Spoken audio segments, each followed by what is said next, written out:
Alors, Luc a parlé tout à l'heure d'un petit diagnostic que l'on a réalisé sur votre territoire avant une fois qu'on a posé la question du réenracinement et de ses enjeux, on a cherché à l'illustrer avec des chiffres de votre territoire, des chiffres que l'on a calculés au sein du cabinet Utopie. Alors, je ne vais pas rentrer dans les détails méthodologiques, mais avec un outil assez puissant, un outil qui est capable de comprendre le fonctionnement de votre territoire.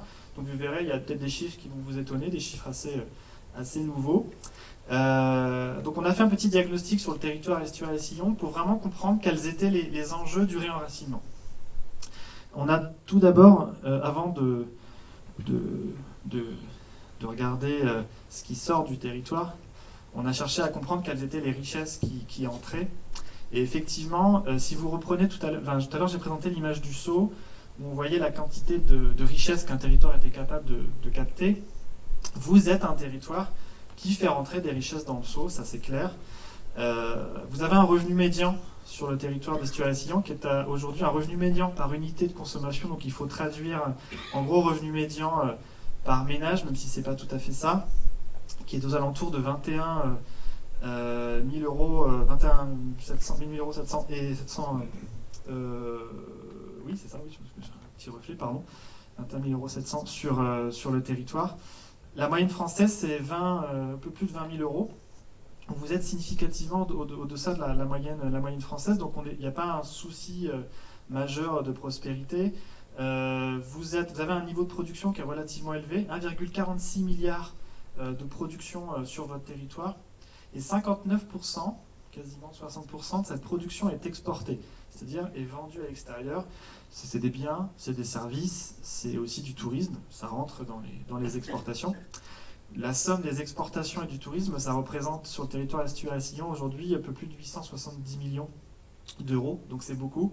Vous avez le détail des secteurs qui est juste en dessous là, donc on voit l'énergie, avec le site EDF existant qui rentre dans les statistiques, mais pas que, l'énergie ça couvre aussi d'autres secteurs. Les industries agroalimentaires, 136 millions d'euros, le commerce, le négoce, transport, logistique, métallurgie, etc. Donc on voit qu'il y a quand même un gros tissu économique qui arrive à porter le territoire et à capter des richesses. Et c'est relativement important pour votre territoire. C'est ce qui contribue notamment à avoir un revenu médian supérieur à la moyenne française. Ça, c'est une vision des richesses que vous captez, de la capacité à capter des revenus à l'extérieur du territoire. Mais si vous reprenez l'image du seau percé que j'ai présenté à l'instant, il y a quelque chose qu'on n'observe pas forcément toujours facilement sur les territoires, c'est la notion de fuite économique, donc ce qui fuite du seau. Et en l'occurrence, sur votre territoire, vous avez d'importantes fuites économiques, aussi parce que vous captez beaucoup de richesses, mais ça sort beaucoup du territoire. La demande locale, c'est quelque chose qui est assez important, qui n'est pas forcément toujours connu des territoires, et qui pourtant constitue un véritable actif économique. Ce qu'on appelle demande locale, c'est toutes les dépenses des ménages, des entreprises et du secteur public. En gros, tous les besoins du territoire. C'est aujourd'hui près d'1,7 milliard d'euros. C'est beaucoup. Ça représente un montant important. Quand je parle d'actifs économiques, c'est pas sans raison. On voit qu'il y a quand même une vraie ressource. C'est à peu près 920 millions d'euros de dépenses des entreprises et du secteur public. Et les dépenses des ménages, c'est un peu plus de 720 millions d'euros.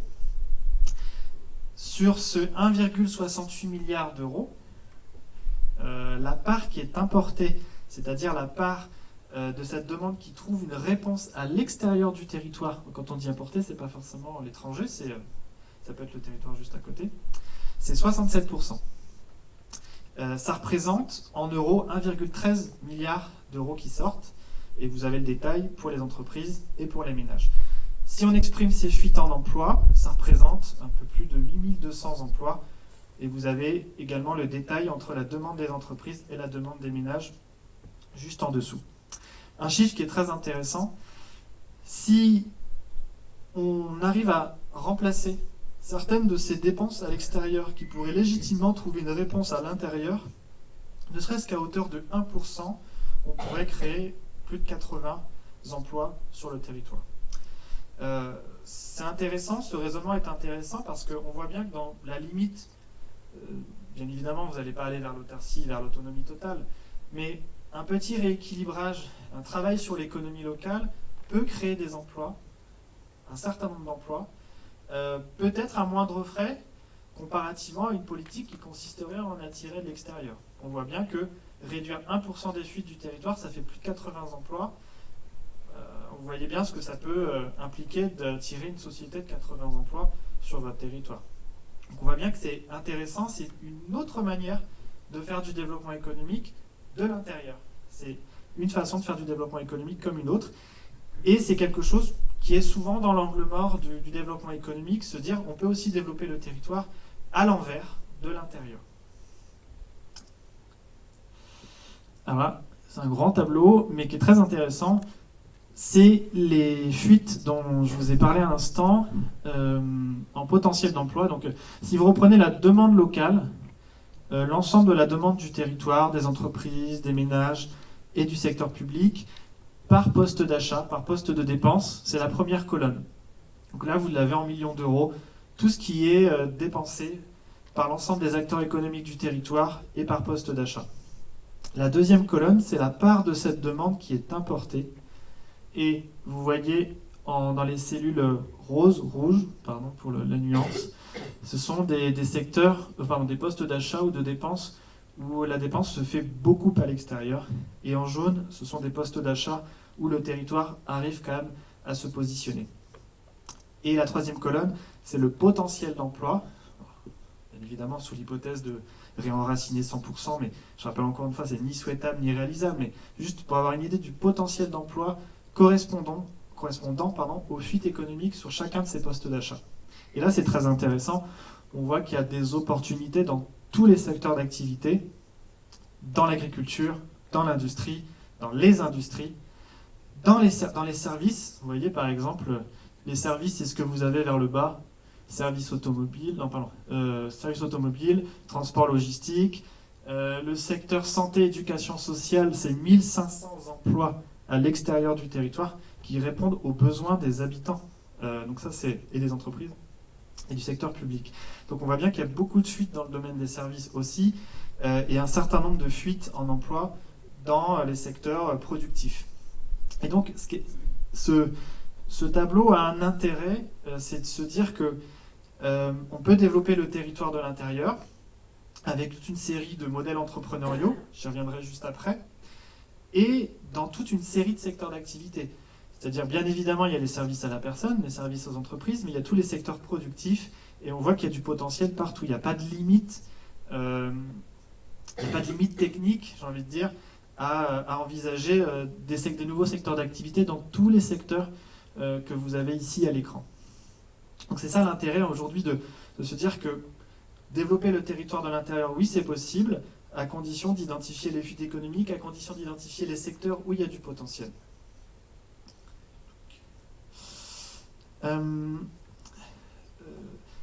Pour faire un bilan complet et un diagnostic complet de votre territoire et des enjeux au réenracinement économique local, il nous semblait important aussi de donner une vision écologique et des enjeux écologiques sur votre territoire.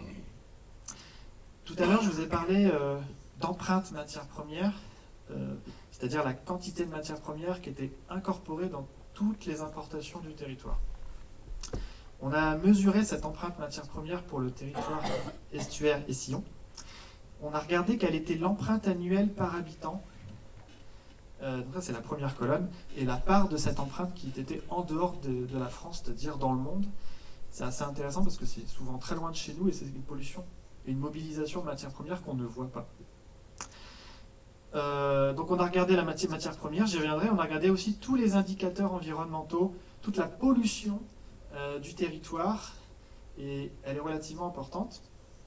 Donc on a regardé le carbone, on a regardé l'empreinte matière première, on a regardé l'eau, la quantité d'eau qui était utilisée dans le monde pour le fonctionnement économique du territoire, et la quantité de terre qui est mobilisée dans le monde pour le fonctionnement du territoire. J'y reviendrai juste après. Le carbone, donc là c'est quelque chose dont on entend beaucoup parler aujourd'hui. L'empreinte carbone, c'est-à-dire la quantité de carbone émise dans le monde par habitant pour le fonctionnement de votre territoire, c'est chaque année 18 tonnes de CO2. Et c'est 49% de cette pollution qui est en dehors de France. Donc on voit bien que c'est assez important. En moyenne, on est sur 10-12 tonnes par habitant en France. Mais à la limite, peu importe la comparaison avec la moyenne française. Ce qui est assez intéressant, c'est de se dire que quand on parle d'autonomie économique, on pourrait y voir uniquement une question d'emploi, en fait. En réalité, c'est un véritable enjeu de transition parce que plus vous êtes capable de réenraciner votre économie, plus vous êtes capable de séquestrer le carbone sur votre territoire et de ne pas aller le comptabiliser dans les émissions d'autres pays. Je rappelle que lorsqu'on a signé l'accord de Paris, la COP 21, tous les pays se sont engagés sur un niveau d'émission et on a tapé beaucoup sur les pays pollueurs, on les appelle, la Chine, etc. On leur a dit oui, vous êtes des méchants, vous polluez beaucoup. Ce qu'on oublie de voir, c'est que dans leur pollution, il y a la nôtre. La pollution des usines chinoises, c'est notre consommation. Et je pourrais parler d'autres pays comme ça. Donc ça, c'est intéressant d'avoir ce chiffre-là, parce que c'est une pollution qui n'est pas forcément visible chez nous, mais qui est ailleurs. Donc il y a un enjeu vraiment à la séquestrer.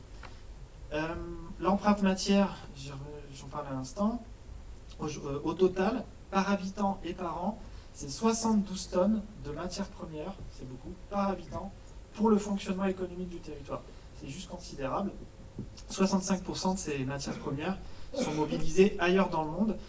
La biomasse, 38 tonnes, les minerais métalliques, 4 tonnes, minerais non métalliques, 21 tonnes, et les énergies fossiles, 8 tonnes.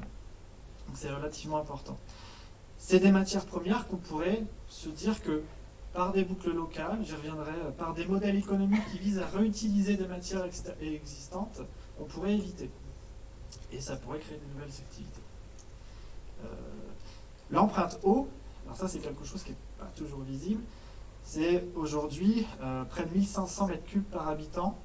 Et l'empreinte eau, elle est très loin de nos frontières, puisque 70% de l'eau qui est mobilisée dans le monde pour le fonctionnement de votre territoire se fait en dehors des frontières françaises. Et puis une empreinte qui a un impact aujourd'hui sur la biodiversité notamment, c'est l'empreinte terre, c'est-à-dire la mobilisation des sols pour le fonctionnement de votre territoire. C'est aujourd'hui 90 000 mètres carrés par habitant et 75% de la mobilisation des sols, donc ça peut être des forêts, des sols arables, ça peut être des prés, mais c'est souvent des forêts qui sont du coup disparaissent. Et donc c'est par habitant 90 000 mètres carrés de forêt.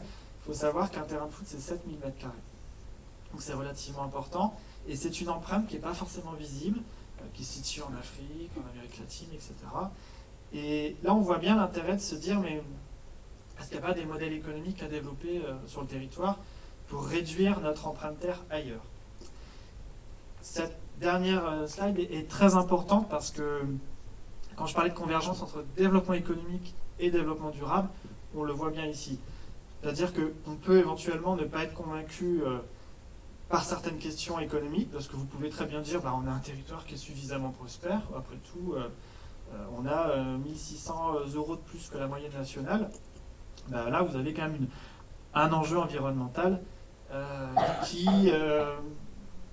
qui pose la responsabilité environnementale d'un territoire, quel que soit le territoire, et puis qui pose aussi la vulnérabilité future, c'est-à-dire que être vulnérable sur le plan de la biomasse, sur le plan des énergies fossiles, sur le plan des minerais métalliques ou non métalliques, c'est une future vulnérabilité économique du territoire, donc on peut aussi y voir un argument économique. Donc voilà sur le diagnostic du territoire qui consiste à y voir en fait l'enjeu du réenracinement sur le territoire. Quand on parle de local, c'est pas qu'un effet de mode, c'est pas parce que les consommateurs veulent du local pour des raisons souvent, parce qu'il y a souvent des petits enjeux patriotiques derrière, c'est ce qu'on trouve beaucoup sur Made in France. La question du réenracinement, elle est nécessaire d'un point de vue économique, social et environnemental, et du coup elle appelle à réfléchir à une nouvelle manière de faire du développement économique. Et je vais vous présenter quelques exemples juste après. Voilà, je vais vous laisser la parole si vous avez des questions sur ce diagnostic économique. C'est un petit peu technique, mais ça me semblait nécessaire avant de rentrer dans des choses plus inspirantes, plus simples aussi et plus opérationnelles. Alors, je ne sais pas si vous avez des questions sur ce diagnostic de territoire, s'il y a des choses qui vous étonnent. Vous n'avez pas de données sur les flux de personnes qui rentrent pour travailler sur le territoire et les personnes qui en sortent, parce que je pense qu'on est un territoire qui est particulièrement sensible par rapport à ça. On est vraiment coincé entre deux très grandes villes, entre Nantes et Saint-Nazaire, et je pense que c'est un impact écologique qui est super important, tous les flux de personnes qui partent en voiture. Et puis je trouve que c'est vraiment une donnée qui est essentielle par rapport à, pour avoir la visualisation de ce qui se fait en local et de ce qui se fait à l'extérieur, parce que quand on parle des revenus, moi de la vision que j'en ai, j'ai l'impression qu'il y a quand même beaucoup de personnes qui vont avoir des forts revenus et qui vont aller chercher ces revenus à Nantes ou à Saint-Nazaire. Pour être super transparent, dans le cadre de la présentation, on a anticipé de faire un diagnostic. En fait, on n'a pas réalisé une étude sous format papier, elle n'existe pas, c'est un diagnostic flash qui a été fait pour cette présentation. Et on a commandé des statistiques auprès de l'INSEE et qu'on n'a pas reçu à temps sur les flux de personnes. Parce qu'en fait, il y a des flux de personnes, il y a le lieu de travail, le lieu de vie, et c'est quelque chose qui est essentiel dans la captation de richesse extérieure, je vous l'accorde, et aussi dans l'empreinte. Et c'est des données qui sont relativement fines et qu'il faut avoir sur le maille du territoire, mais c'est des données qu'on n'a pas eu à temps pour faire le diagnostic complet. Dit autrement, le diagnostic se base uniquement sur des flux de marchandises ou de services. Pas pour l'empreinte, enfin, si pour l'empreinte matière, si vous avez raison. Et pour la compréhension de votre prospérité, c'est-à-dire ce qui rentre dans le seau, on n'a pas effectivement tout. À l'évidence, l'attractivité résidentielle de votre territoire, elle impacte significativement votre revenu et elle joue dans la captation des richesses extérieures. Et donc c'est ça qui remplit le seau. Malheureusement, je ne peux pas vous dire aujourd'hui quelle est la part du résidentiel versus les exportations qui jouent dans la prospérité du territoire ou qui jouent dans l'empreinte écologique. On a réalisé une étude sur 300 zones d'emploi françaises. On a mené la même étude aux États-Unis et sur la partie économique, on a cherché à comprendre quel était le poids relatif des flux résidentiels, des exportations plus tourisme et l'effet multiplicateur, l'effet flipper dont je parlais tout à l'heure, dans la richesse d'un territoire. Et en gros, c'est un tiers, un tiers, un tiers. Aujourd'hui, ce qui joue en moyenne dans la prospérité d'un territoire, c'est un tiers les exportations plus tourisme, un tiers de revenus résidentiels et un tiers d'effet flipper. Et ce qui est assez intéressant, c'est que est-ce qu'il y a un tiers des efforts qui est mené dans l'effet flipper relativement aux deux autres effets? Aujourd'hui sur les territoires, ce n'est pas tout à fait le cas. Il y a beaucoup d'efforts qui sont menés pour attirer des nouveaux habitants. Il y a beaucoup d'efforts qui sont menés pour exporter. Est-ce qu'il y a autant d'efforts menés, puisque c'est un tiers, un tiers, un tiers, dans le fait d'avoir un circuit économique local? C'est pas évident. Ça, c'est sur la partie économique. Sur la partie environnementale, l'analyse écologique des flux, c'est quelque chose qui n'est pas présent ici et qui serait à rajouter à l'empreinte que je vous ai présentée. C'est-à-dire que ce n'est pas un enjeu de substitution, c'est en plus. Là, vous avez l'empreinte du fonctionnement économique du territoire. On pourrait y associer aussi l'empreinte des flux entre les personnes qui travaillent ici et qui vont travailler ailleurs, inversement, etc. Ça, on ne l'a pas pris en compte. Donc, c'est quelque chose en plus. Ça veut dire que c'est hyper intéressant. Votre remarque est très intéressante parce que ça montre d'autant plus l'enjeu et la place de la mobilité dans le réenracinement. C'est-à-dire que là, on est sur des flux de marchandises ou des flux d'argent. Si on prend en plus les flux physiques des personnes qui vont travailler sur le territoire à Nantes ou à Saint-Nazaire, c'est aussi une empreinte qui est associée au fonctionnement de votre territoire. Parce que les personnes ne travaillant pas sur le territoire, c'est une empreinte supplémentaire. Je suis tout à fait d'accord. C'est quelque chose qui est vachement important. J'aurais bien aimé une explication, un petit retour sur le tableau qui parle des empreintes, parce que j'avoue que c'est un raisonnement qui me semble un peu compliqué. Donc j'aimerais bien que vous me réexpliquiez. Celui-ci ? Ouais. Cette bouteille d'eau qui est venue jusqu'à moi ce soir, je parle même pas de l'eau, je vais juste parler du plastique pour cette bouteille d'eau. Pour arriver jusqu'ici, il a fallu a priori extraire du pétrole, des énergies très diverses pour extraire donc la matière première, pour la transformer, multiples transformations, et puis pour la transporter jusqu'ici.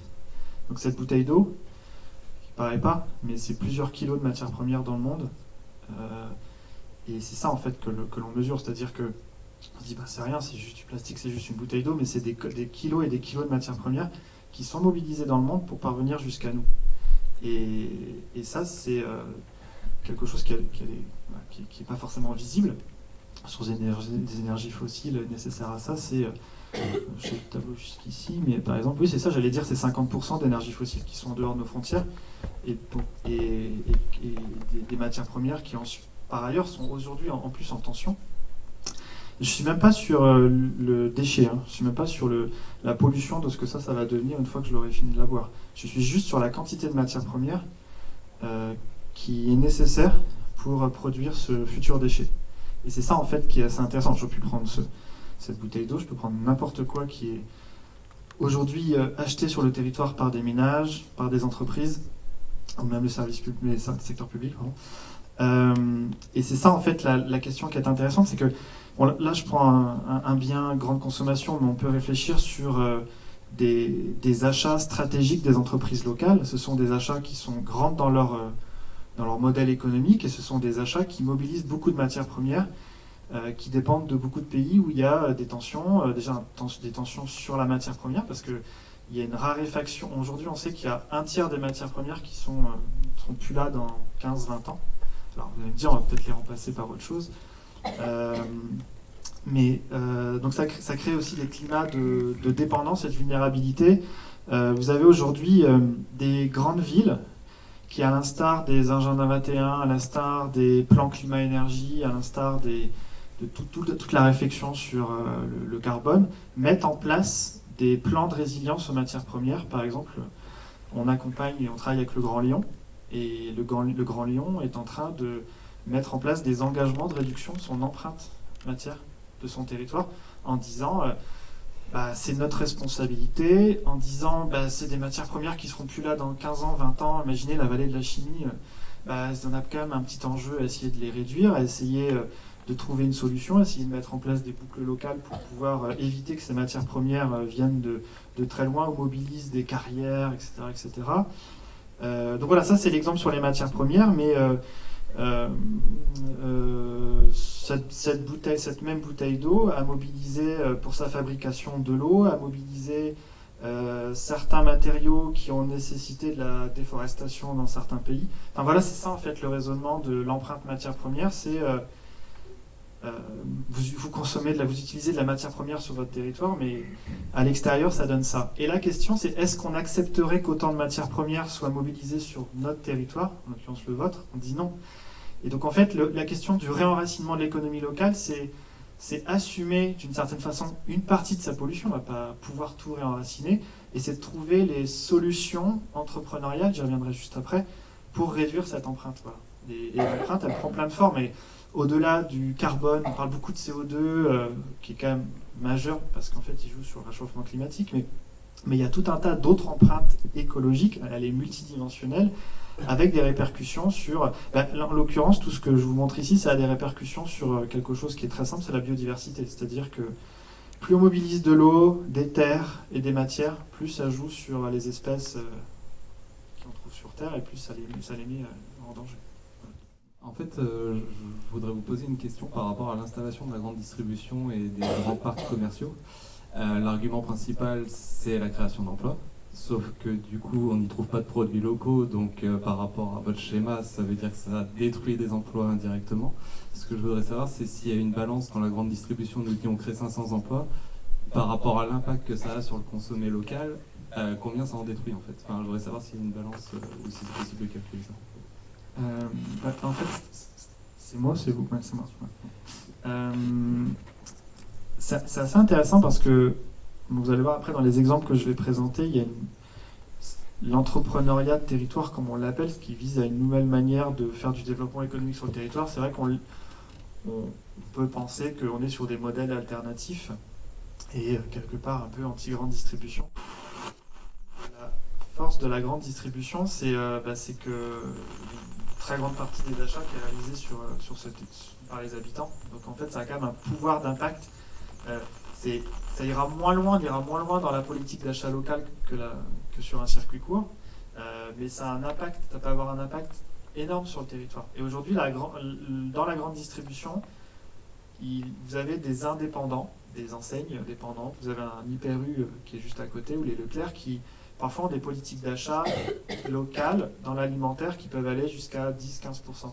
C'est beaucoup, j'y reviendrai après, parce que et vous avez d'autres magasins qui sont sur du 1 à 2%. Donc en fait, ça dépend vraiment d'un magasin à l'autre. Il y a des enseignes qui ont quand même des politiques assez intéressantes. Moi, je pense que pour avoir travaillé justement avec des grandes enseignes, il faut aussi avoir l'offre sur le territoire, parce que on pense peut-être tous les deux aux produits agricoles, aux fruits et légumes qu'on peut trouver en vrac. Mais quand vous regardez votre caddie, vous avez quelques fruits et légumes, mais vous avez surtout plein de produits transformés. Et est-ce qu'aujourd'hui, on transforme suffisamment l'alimentation sur nos territoires? Et c'est ça, en fait, il faut aussi trouver une offre. On a travaillé avec des directeurs d'hypermarchés qui nous disent, mais on a deux soucis dans la grande distribution. C'est la centralisation des achats. C'est que parfois, on a un truc un petit peu débile qui consiste à... c'est une centrale d'achat qui est à plusieurs centaines de kilomètres qui va acheter le produit et non pas le magasin lui-même. Ça, c'est un vrai souci. Donc, il y a un enjeu à décentraliser la politique d'achat. Après, la deuxième limite, c'est qu'il n'y a pas forcément la possibilité sur les territoires d'acheter. C'est-à-dire que vous avez des territoires qui n'ont pas forcément d'offres locales, de produits transformés, de petites transformations agroalimentaires. C'est pas évident de mettre ça dans les rayons. Il y a un enjeu de vraie diversité économique sur les territoires. Le fameux 2% d'autonomie alimentaire que je vous ai présenté, ou le fameux 3% d'autonomie fabricante, c'est surtout lié au fait qu'on a perdu énormément en diversité économique en France. Depuis entre 1970 et 2010, on a perdu 50% de la diversité fabricante dans notre pays. Et ça c'est très important, c'est-à-dire que on peut penser que la désindustrialisation, notamment, est quelque chose d'inéluctable, mais ça joue énormément sur la diversité que l'on peut trouver en magasin. Donc oui, il y a des pratiques dans la grande distribution qui sont contre-intuitives et qui ne vont pas dans le sens de ce qu'on présente là. Après, il y a aussi une offre qui n'existe pas forcément, en fait. Et l'idée dans les territoires, c'est de faire que cette offre, elle existe et de la créer, de créer de la diversité. Et aujourd'hui, la diversité, elle n'existe plus beaucoup.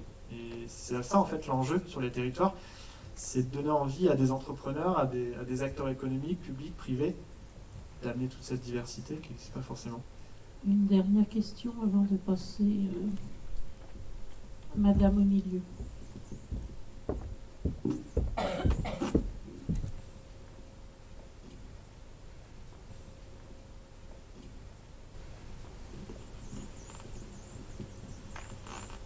Vous avez parlé des 5% et 10% d'autonomie pour le IPE au niveau local. Oui. Est-ce qu'il y a des territoires qui arrivent à avoir plus de 50% d'autonomie? Non. Est-ce qu'on peut espérer avoir plus de 50% d'autonomie un jour? Alors, si ça vous intéresse, je vous invite à télécharger l'étude qui est là, l'autonomie alimentaire des villes françaises.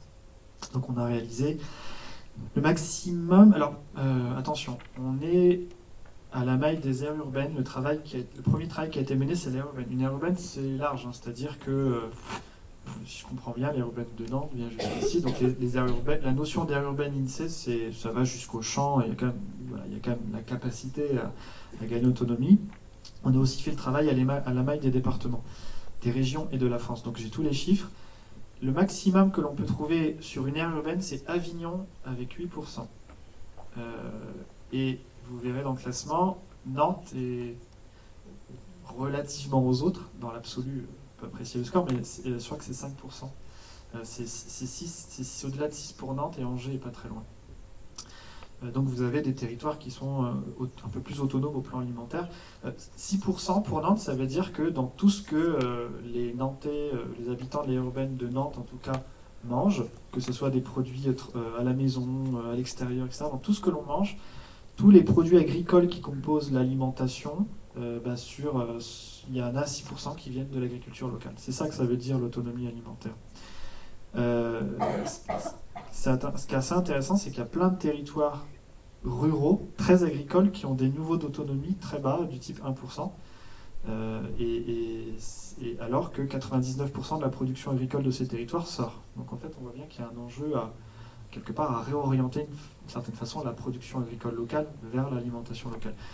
Il y a eu plein d'effets d'annonce de villes, comme Albi qui a dit oui, nous, 100% d'autonomie alimentaire. Enfin, aujourd'hui, l'autonomie alimentaire d'Albi, c'est 1,8%. C'est pas 100%, c'est 1,8%, et on dit, enfin, juste objectif. On pense aujourd'hui, atteindre, sur le plan alimentaire seulement, atteindre 10 à 15%, ça serait déjà bien.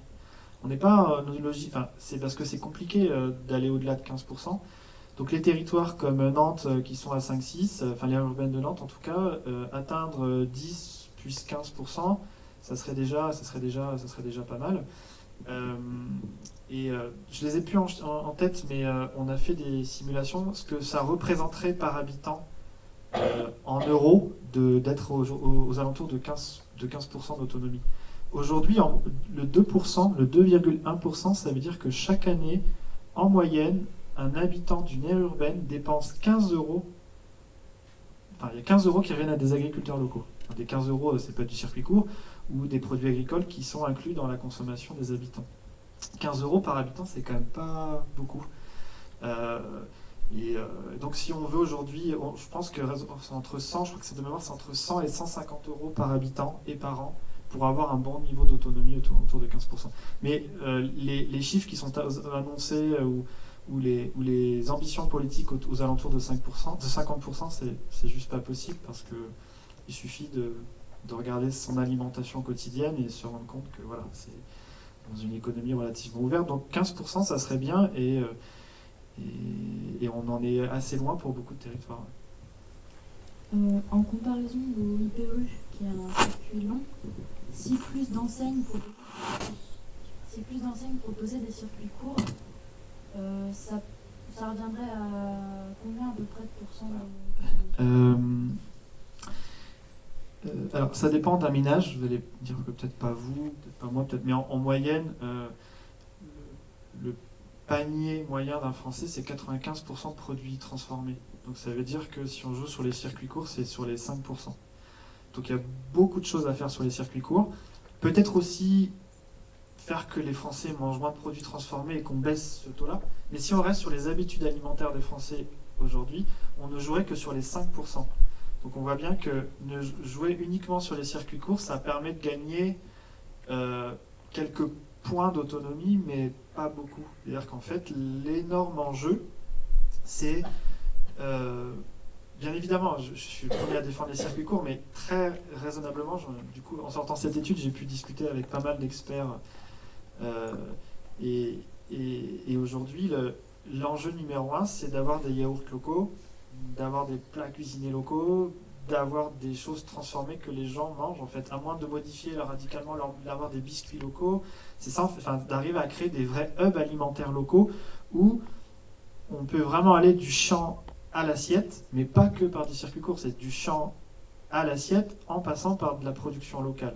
Et c'est ça qui manque beaucoup au territoire, et idem dans la fabrication, c'est-à-dire qu'on a cassé énormément de chaînes de valeur qui existaient par le passé, il y a très longtemps, il y a 80 ans, 50 ans, et dans l'alimentation, il y avait beaucoup plus de transformation avant sur les territoires, et aujourd'hui, on a des territoires qui sont hyper spécialisés au plan agricole, et qui parfois ont les ressources pour se retrouver dans les assiettes, mais n'ayant pas l'outil de transformation, on n'arrive pas à retrouver ça dans l'assiette des habitants.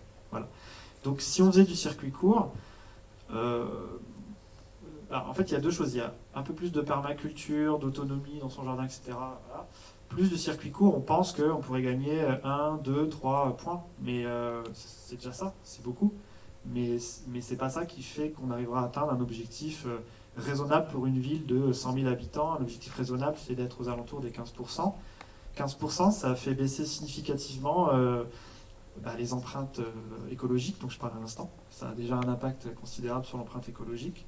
Et puis ça permet de créer de l'emploi, ça permet de créer du lien social, etc.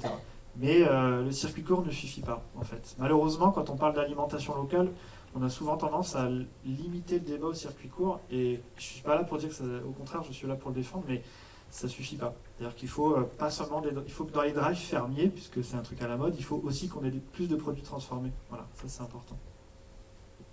Une dernière question pour ce temps de débat. Non, c'était et pas une après, question. on prendra la seconde partie. Je vous en Ça prie. marche. Non, c'était pas une question en fait, c'était une réflexion. Juste, là, puisqu'on est sur Savenay et tout ça, je suis là en tant que... Je suis confrontée à un petit truc là. D'aller très souvent à l'IPAD de Savenay, de se rendre compte que le soir, par exemple, les personnes âgées mangent des sachets un potage en sachet. À côté de ça, à quelques kilomètres, il y a les gens de la cueillette de Lille qui récoltent en ce moment du butternut qui vendent 1,50 € et ils en ont plus de 3 tonnes. Ils ont pas enfin, ils ont du mal à l'écouler. Je me dis, mais il pourrait pas y avoir quelqu'un, un intermédiaire. Voilà, c'est juste une réflexion. C'est bien l'enjeu, en fait, c'est d'identifier les... Quand je parle de hub alimentaire local, en fait, c'est arriver à faire du champ à l'assiette, arriver à faire le lien entre les gens, arriver à développer des modèles entrepreneuriaux sur les territoires. Et en fait, c'est ça, tous les territoires ont besoin. Vous allez le voir dans la dernière partie sur comment faire émerger ces nouveaux entrepreneurs. Il y a plein de nouvelles solutions. Et par exemple, la solution, le challenge que vous proposez, c'est un challenge qui pourrait tout à fait prendre sa forme dans... vous allez voir, je vous en parlerai tout à l'heure, les startups de territoire, c'est une espèce de grand brainstorming géant sur les territoires qui vise à faire émerger des projets entrepreneuriaux dont le territoire a besoin. Et je vous en parlerai quelques secondes. Mais c'est justement ça, dont le territoire a besoin, c'est d'avoir des défis, de se dire, mais là, typiquement, il y a un projet entrepreneurial à faire, qui peut le porter, comment, etc. Et c'est ça, en fait, on est dans une nouvelle vision, une bonne transition avec la suite. Le développement économique traditionnel qui consiste... Alors, moi, j'appelle ça de l'entrepreneuriat territoire. D'ailleurs, c'est pas moi qui l'appelle comme ça. Il y a la Caisse des dépôts qui a sorti un rapport il y a 1 an et demi et qui expliquait que la façon de faire du développement économique traditionnel avec une agence de développement qui joue sur l'implantation d'entreprises ou la captation de richesses extérieures avec le foncier, avec des aides économiques, etc., cette boîte à outils-là, en fait, elle devient complètement obsolète par rapport aux nouveaux enjeux entrepreneuriaux des territoires. Et aujourd'hui, il faut inventer des nouvelles façons, publiques et privées, de faire émerger tous ces entrepreneurs. Et parce que là, on n'a pas forcément l'entrepreneur, ou le porteur ou la coopérative, peu importe la notion d'entrepreneuriat, la manière dont on pourrait envisager l'entrepreneuriat, on n'a pas forcément encore l'entrepreneur. Mais une fois qu'on l'a, c'est pas évident. C'est-à-dire qu'il faut vraiment l'incuber, il faut l'amener jusqu'au bout.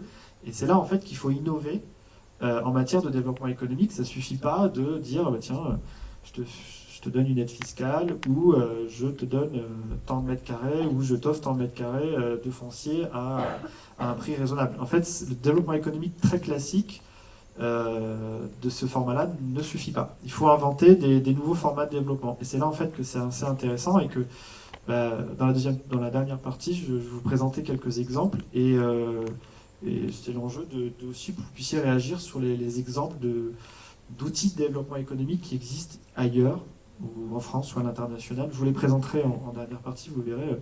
Vous pourrez vous dire, ah oui, mais là, c'est un outil intéressant justement pour faire émerger le type d'entrepreneuriat qui serait idéal dans le cas que vous citez.